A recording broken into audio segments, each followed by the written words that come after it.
कामदा एकादशी व्रत कथा। जय श्री कृष्णा, राधे राधे। आज चैत्र मास के शुक्ल पक्ष की एकादशी तिथि है और इस एकादशी को कामदा एकादशी के नाम से जाना जाता है। कुछ स्थानों पर इसे कामदा ग्यारस भी कहते हैं। जिस प्रकार अग्नि लकड़ी को जलाकर राख कर देती है, उसी प्रकार कामदा एकादशी का व्रत सभी पापों को जलाकर भस्म कर देता है। इस एकादशी की कथा को सुनने से मनुष्यों को 1000 यज्ञ करने के बराबर फल की प्राप्ति होती है एवं सौभाग्य मिलता है तथा पूर्वजों को मोक्ष की प्राप्ति होती है। तो आज मैं आपको सुना रही हूँ कामदा एकादशी की बड़ी ही दुर्लभ कथा। इन कथाओं को सुनने से समस्त मनोकामनाएं पूर्ण हो जाती हैं। तो आइए भगवान श्री लक्ष्मी नारायण जी के चरणों का ध्यान करते हुए इस कथा को सुनते हैं। आज चैत्र मास के शुक्ल पक्ष की एकादशी तिथि है और इस एकादशी को कामदा एकादशी के नाम से जाना जाता है। कुछ स्थानों पर इसे कामदा ग्यारस भी कहते हैं। कामदा शब्द का अर्थ है इच्छाओं की पूर्ति करने वाला, जो इच्छाओं को पूरा करने तथा व्यक्ति के जीवन में खुशहाली और सकारात्मक परिवर्तन लाने की क्षमता को दर्शाता है। ऐसा माना जाता है कि इस दिन व्रत रखने और पूर्ण पुरुषोत्तम भगवान श्री हरि विष्णु जी की भक्ति पूर्वक पूजा करने से अपार आध्यात्मिक फल की प्राप्ति होती है। कामदा एकादशी को सभी पापों और बाधाओं को दूर करने की शक्ति के लिए पूजा जाता है। जिस प्रकार अग्नि लकड़ी को जलाकर राख कर देती है, उसी प्रकार कामदा एकादशी का व्रत सभी पापों को जलाकर भस्म कर देता है। इस एकादशी की कथा को सुनने से मनुष्यों को 1000 यज्ञ करने के बराबर फल की प्राप्ति होती है एवं सौभाग्य मिलता है तथा पूर्वजों को मोक्ष की प्राप्ति होती है। तो आज मैं आप सभी को सुना रही हूँ कामदा एकादशी की बड़ी दुर्लभ कथा। इन कथाओं को सुनने से समस्त मनोकामनाएं पूर्ण हो जाती हैं। तो आप सभी बड़ी ही श्रद्धा और प्रसन्न चित्त मन से इन कथाओं को पूरा अवश्य सुनिएगा। आइए भगवान श्री लक्ष्मी नारायण जी के चरणों का ध्यान करते हुए इस कथा को सुनते हैं। भगवान श्री कृष्ण जी के प्रिय सखा अर्जुन ने कहा है, कमल नयन, मैं आपको कोटि कोटि नमन करता हूँ। हे जगदीश्वर, मैं आपसे प्रार्थना करता हूँ कि आप कृपा कर चैत्र माह के शुक्ल पक्ष की एकादशी की कथा का भी वर्णन सुनाइए। इस एकादशी का क्या नाम है तथा इस व्रत को करने से किस फल की प्राप्ति होती है? तब भगवान श्री कृष्ण जी ने कहा है, अर्जुन, एक बार यही प्रश्न राजा दिलीप ने गुरु वशिष्ठ जी से किया था। अब मैं तुम्हें इस एकादशी की कथा को सुनाता हूँ, ध्यान पूर्वक श्रवण करो। प्राचीन समय में भागीपुर नाम का एक नगर था, जिस पर पुंडरीक नाम का राजा राज्य करता था। राजा पुंडरीक अनेक ऐश्वर्यों से युक्त था। उसके राज्य में अनेक अप्सराएं, गंधर्व, किन्नर आदि वास करते थे। उसी नगर में ललित एवं ललिता नाम के गायन विद्या में पारंगत गंधर्व स्त्री पुरुष अति संपन्न घर में निवास करते हुए विहार किया करते थे। उन दोनों में इतना प्रेम था कि वे अलग हो जाने की कल्पना मात्र से ही व्यथित हो उठते थे। एक बार राजा पुंडरीक गंधर्वों सहित सभा में विराजमान थे। वहां गंधर्वों के साथ ललित भी गायन कर रहा था। उस समय उसकी प्रियतमा ललिता वहां उपस्थित नहीं थी। गायन करते करते अचानक उसे ललिता का स्मरण हो उठा, जिसके कारण वह अशुद्ध गायन करने लगा। नागराज कर्कोटक ने राजा पुंडरीक से उसकी शिकायत की। इस पर राजा को भयंकर क्रोध आया और उन्होंने क्रोधवश ललित को श्राप देते हुए कहा, अरे नीच, तू मेरे सम्मुख गायन करते हुए भी अपनी स्त्री का स्मरण कर रहा है। इससे तू नरभक्षी दैत्य बनकर अपने कर्म का फल भोग। ललित गंधर्व उसी समय राजा पुंडरीक के श्राप से एक भयंकर दैत्य में परिवर्तित हो गया। उसका मुख विकराल हो गया। उसके नेत्र सूर्य और चंद्र के समान प्रदीप्त होने लगे। मुंह से आग की भयंकर ज्वाला निकलने लगी। उसकी नाक पर्वत की कंदरा के समान विशाल हो गई और गर्दन पहाड़ के समान दिखाई देने लगी। उसकी भुजाएं 2-2 योजन लंबी हो गई। इस प्रकार उसका शरीर 8 योजन का हो गया। इस तरह राक्षस बन जाने पर वह अनेक दुख भोगने लगा।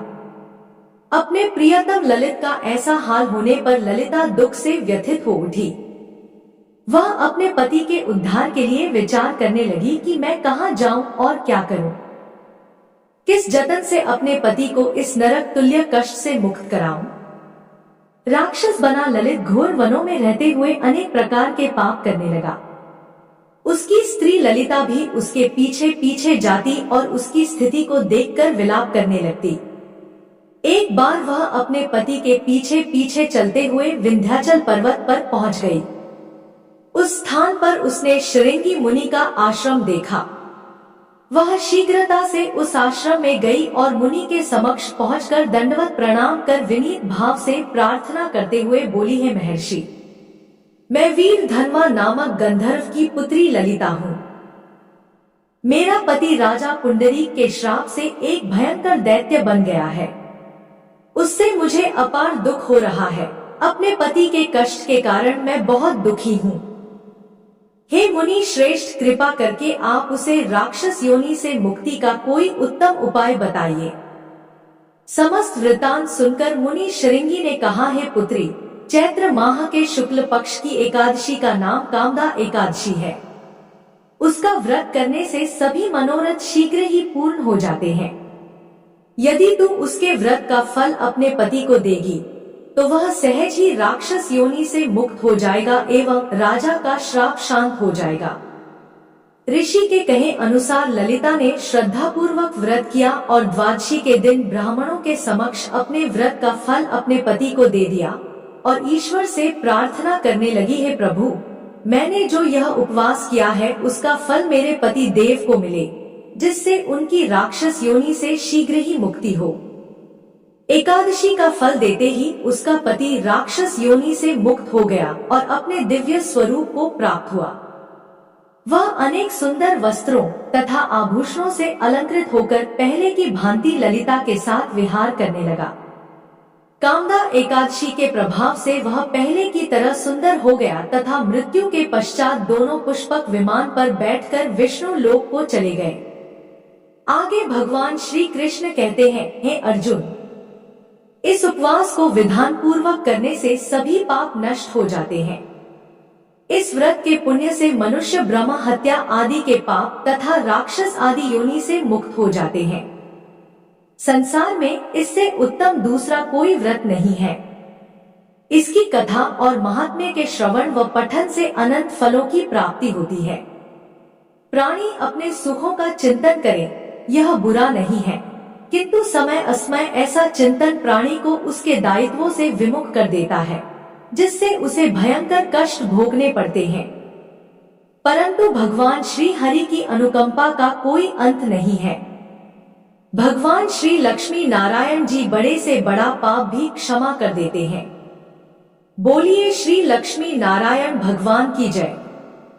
अब आइए भगवान विष्णु की एक सच्ची कथा का रसपान करते हैं, जिसे सुनने मात्र से सभी मनोकामनाएं पूरी होती हैं। एक गांव में एक निर्धन जुलाहा दंपति रहता था। जुलाहे का नाम था माधव और उसकी पत्नी का नाम कांता था। वे दोनों बहुत परिश्रमी थे, सारा दिन काम करते, सुंदर सुंदर कपड़े बनाते, किंतु उनके बने कपड़ों की उनको अच्छी कीमत नहीं मिल पाती थी। फिर भी जो मिलता वे उसी में संतुष्ट रहते और एक टूटी फूटी झोपड़ी में रहकर अपना जीवन व्यतीत कर रहे थे। वे बहुत संतोषी स्वभाव के थे। वह दोनों भगवान श्री कृष्ण के अनन्य भक्त थे। दिन भर के परिश्रम के बाद जो भी समय मिलता उसे वे दोनों भगवान के भजन कीर्तन में बिता देते। माधव के पास एक तानपुरा और एक खड़ताल थी। जब वह दोनों मिलकर भजन गाते तो माधव तानपुरा बजाता और उसकी पत्नी खड़ताल। फिर तो दोनों भगवान के भजन में ऐसा डूब जाते कि उनको अपनी भूख प्यास की चिंता भी नहीं रहती थी। उन्होंने अपनी दीनहीन अवस्था के लिए कभी भगवान को कोई उलाहना नहीं दिया और अपने इसी जीवन में प्रसन्न थे। लेकिन एक दुख उनको सदा सताता रहता कि उनके कोई संतान नहीं थी। इसको लेकर वह सदा चिंतित रहा करते थे। चिंता तो थी, फिर भी दोनों सदा भगवान की भक्ति में मगन रहते। इसको भी उन्होंने भगवान की लीला समझकर स्वीकार कर लिया और निष्काम भाव से भगवान श्री कृष्ण की भक्ति में लीन रहते। जब उनकी आयु अधिक होने लगी तो एक दिन माधव ने कांता से कहा कि हमारी कोई संतान नहीं है। कहते हैं कि संतान के बिना मुक्ति प्राप्त नहीं होती।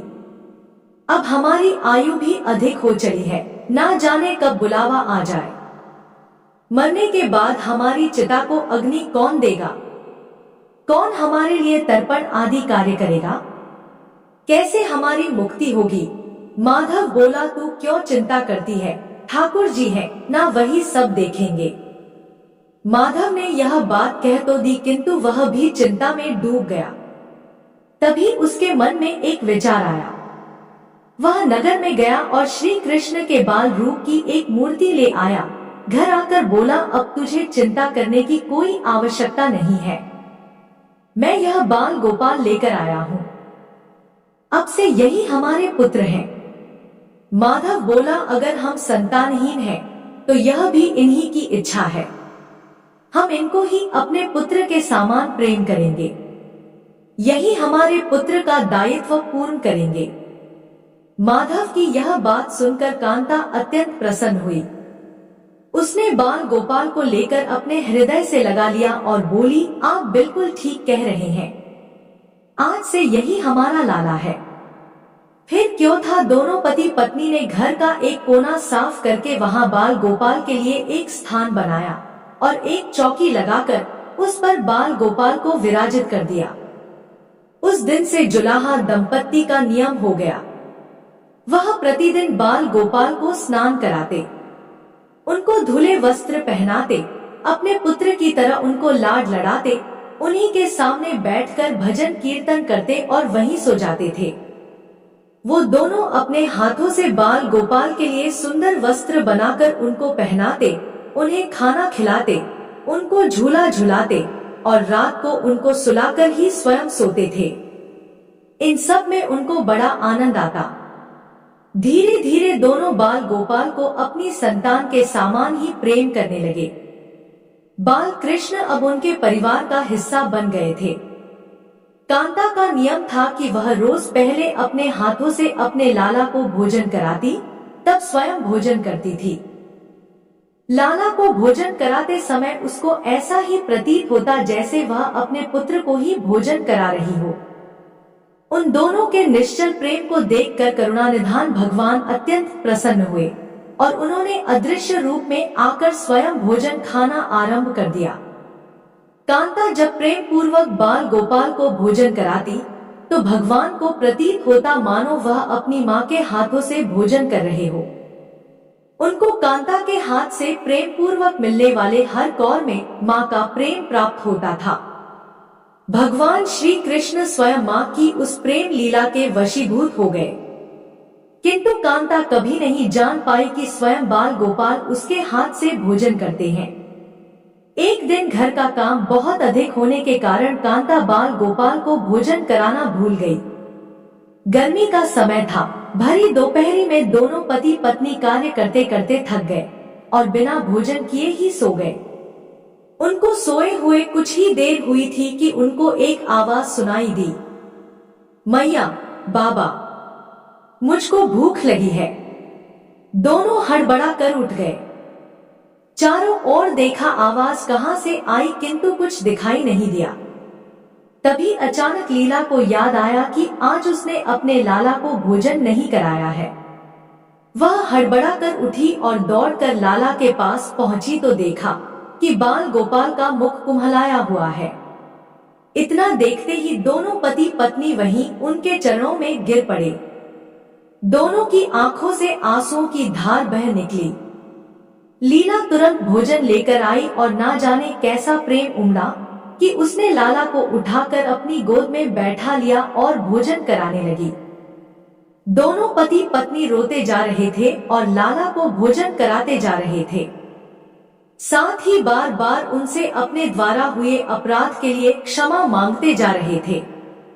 ऐसा प्रगाढ़ प्रेम देखकर भगवान अत्यंत द्रवित हुए और अंतर्यामी भगवान श्रीहरि साक्षात रूप में प्रकट हो गए। भगवान ने अपने हाथों से अपने रोते हुए माता पिता की आंखों से आंसू पोंछे और बोले, प्रिय भक्त, मैं तुम्हारी भक्ति और प्रेम से अत्यंत प्रसन्न हूँ। तुम जो चाहो वर मांग लो, मैं तुम्हारी प्रत्येक इच्छा पूर्ण करूंगा। इतना सुनते ही दोनों भगवान के चरणों में गिर पड़े और बोले, दया निधान, आप हमसे प्रसन्न हैं और स्वयं हमारे सम्मुख उपस्थित है। इसी से हमारा जीवन धन्य हो गया। इससे अधिक हमें और क्या चाहिए? इससे अधिक किसी भी वस्तु का भला क्या महत्व हो सकता है? आपकी कृपा हम पर बनी रहे, बस इतनी कृपा करना। भगवान श्रीहरि बोले, यदि तुम चाहो तो मैं तुम्हारे जीवन में संतान के अभाव को समाप्त कर तुम्हें एक सुंदर संतान प्रदान करूं। यह सुनते ही माधव और कांता एकदम व्याकुल होकर बोले, नहीं भगवान, हमको संतान नहीं चाहिए। उनका उत्तर सुनकर भगवान ने पूछा, किंतु क्यों? अपने जीवन में संतान की कमी को पूर्ण करने के लिए ही तो तुम मुझको अपने घर लेकर आए थे। यह सुनकर वह दोनों बोले, प्रभु, हमको भय है कि यदि हमको संतान प्राप्त हो गई तो हमारा मोह उस संतान के प्रति बढ़ जाएगा और हम अब की तरह आपकी सेवा नहीं कर पाएंगे। उनका प्रेम और भक्ति से भरा उत्तर सुनकर करुणा निधान भगवान करुणा से भर उठे। उनके विचार सुनकर स्वयं भगवान की आंखों से अश्रु गिरने लगे। भगवान श्री हरि विष्णु बोले, हे मैया और बाबा, मैं यहाँ आया तो था आपके ऋण को उतारने के लिए, किंतु आपने तो मुझको सदा सदा के लिए अपना ऋणी बना दिया। मैं आपके प्रेम का यह ऋण कभी नहीं उतार पाऊंगा। मैं सदा सदा तुम दोनों का ऋणी रहूंगा। मैं तुम्हारे प्रेम से अत्यंत प्रसन्न हूँ। तुमने अपने निर्मल प्रेम से मुझको भी अपने बंधन में बांध लिया है। मैं तुम्हें वचन देता हूँ कि आज से मैं तुम्हारे पुत्र के रूप में तुम्हारे समस्त कार्य पूर्ण करूंगा। तुम्हें कभी संतान का अभाव नहीं होने दूंगा। तुम ये तो जानते ही हो कि मेरा वचन कभी असत्य नहीं होता। ऐसा कहकर भक्तवत्सल भगवान बाल गोपाल की प्रतिमा में विलीन हो गए। उस दिन से माधव और कांता का जीवन बिल्कुल ही बदल गया। उन्होंने सारा काम धंधा छोड़ दिया और सारा दिन बाल गोपाल के भजन कीर्तन और उनकी सेवा में व्यतीत करने लगे। भजन करते हुए उनको न भूख सताती और न ही प्यास लगती थी। उन्होंने सभी प्रकार की इच्छाओं का पूर्ण रूप से त्याग कर दिया। अब माधव कभी कोई कार्य करता तो केवल अपने बाल गोपाल के लिए सुंदर सुंदर वस्त्र बनाने का। उनके सामने जब भी कोई परेशानी आती तो बाल गोपाल एक बालक के रूप में उपस्थित हो जाते और उनके समस्त कार्य पूर्ण कर देते। वह दंपति और बालक गांव भर में चर्चा का विषय बन गए, किंतु गांव में कोई भी यह नहीं जान पाया कि वह बालक कौन है, कहां से आता है और कहां चला जाता है। धीरे धीरे समय बीतने लगा। अब जुलाहे दंपति बूढ़े हो चले थे, किंतु भगवान की कृपा उन पर बनी रही। अब दोनों की आयु पूर्ण होने का समय आ चला था। भगवत प्रेरणा से उनको यह ज्ञात हो गया कि अब उनका समय पूरा होने वाला है। इसी के चलते एक दिन दोनों ने भगवान को पुकारा। ठाकुर जी तुरंत प्रकट हो गए और उनसे उनकी इच्छा जानी चाहिए। दोनों भक्त दंपति भगवान के चरणों में प्रणाम करके बोले, हे प्रभु, हमने अपने पूरे जीवन में आपसे कभी कुछ नहीं मांगा, किंतु अब जीवन का अंतिम समय आ गया है, इसलिए आपसे कुछ मांगना चाहते हैं। भगवान बोले, निसंकोच होकर अपनी कोई भी इच्छा कहो, मैं वचन देता हूँ कि तुम्हारी प्रत्येक इच्छा को पूर्ण करूंगा। तब बाल गोपाल के अगाध प्रेम में डूबे वह वृद्ध दंपति बोले, हे नाथ, हमने अपने पुत्र के रूप में आपको देखा है। आपने भी पुत्र के समान ही हमारी सेवा की है। अब वह समय आ गया है जिसके लिए कोई भी माता पिता पुत्र की कामना करते हैं। हे दीन बंधु, हमारी इच्छा है कि हम दोनों पति पत्नी के प्राण एक साथ निकले। हे दया निधान, जिस प्रकार एक पुत्र अपने माता पिता की अंतिम क्रिया करता है और उनको मुक्ति प्रदान करता है, उसी प्रकार है परमेश्वर, हमारी अंतिम क्रिया आप अपने हाथों से कर हमें मुक्ति प्रदान करें। श्रीहरि ने दोनों को उनकी इच्छा पूर्ण करने का वचन दिया और बाल गोपाल के विग्रह में विलीन हो गए। अंत में वह दिन आ गया जब प्रत्येक जीव को यह शरीर छोड़ना पड़ता है। दोनों वृद्ध दंपति बीमार पड़ गए। उन दोनों की भक्ति की चर्चा गांव भर में थी, इसलिए गांव के लोग उनका हाल जानने के लिए उनकी झोपड़ी के पास आ गए। किंतु उन दोनों का ध्यान तो श्रीहरि में रम चुका था। उनको नहीं पता था कि कौन आया है कौन नहीं। तभी अचानक एक चमत्कार हुआ। जुलाहे की झोपड़ी एक तीव्र और अलौकिक प्रकाश से भर उठी। वहां उपस्थित समस्त लोगों की आंखें बंद हो गई। किसी को कुछ भी दिखाई नहीं पड़ रहा था। कुछ लोग तो झोपड़ी से बाहर आ गए, कुछ वहीं धरती पर बैठ गए। तभी श्री हरि अपने दिव्य चतुर्भुज रूप में प्रकट हुए। उनकी अद्भुत शोभा समस्त सृष्टि को आलोकित करने वाली थी, जो वातावरण में एक दिव्य सुगंध भर गई। वे अपनी मंद मंद मुस्कान से अपने उन भक्त माता पिता की ओर देख रहे थे। उनका यह दिव्य रूप देखकर दोनों वृद्ध अत्यंत आनंदित और मंत्रमुग्ध हुए जा रहे थे। अपने दिव्य दर्शनों से दोनों को तृप्त करने के बाद करुणामय, लीलाधारी, समस्त सृष्टि के पालन करता श्री हरि वहीं उन दोनों के निकट धरती पर ही उनके सिरहाने बैठ गए। भगवान ने उन दोनों भक्तों का सर अपनी गोद में रख लिया, उनके शीश पर प्रेम पूर्वक अपना हाथ रखा। तत्पश्चात अपने हाथों से उनके नेत्र बंद कर दिए। इतना करते ही तत्काल दोनों के प्राण निकलकर श्रीहरि में विलीन हो गए।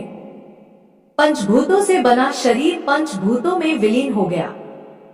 कुछ समय बाद जब वह दिव्य प्रकाश का लोप हुआ, तो सभी उपस्थित ग्रामीणों ने देखा कि वहां न तो माधव था, न ही कांता थी और न ही बाल गोपाल। बचे थे तो मात्र कुछ फूल जो धरती पर पड़े थे और एक दिव्य सुगंध जो वातावरण में चारों ओर फैली थी। विस्मित ग्रामीणों ने श्रद्धा से उस धरती को नमन किया। उन पुष्पों को उठाकर ग्रामवासियों ने शीश से लगाया तथा माधव और कांता की भक्ति और गोविंद के नाम का गुणगान करते हुए चल दिए। उन पुष्पों को श्री गंगा जी में विसर्जित करने के लिए। सच्चा भक्त वह है जो एक क्षण के लिए भी भक्ति से विमुख नहीं होता है, अर्थात जिसका चित्त ईश्वर में अखंड बना रहता है, वही सच्चा भक्त कहलाता है। सरल शब्दों में कहें तो भक्ति के अंतिम चरण का अनुभव करने वाले को ही भक्त कहते हैं। एक बार प्रेम से बोलिए विष्णु भगवान की जय, बोलिए लक्ष्मी नारायण भगवान की जय। अगर वीडियो पसंद आई तो हमारे चैनल को सब्सक्राइब करें। धन्यवाद।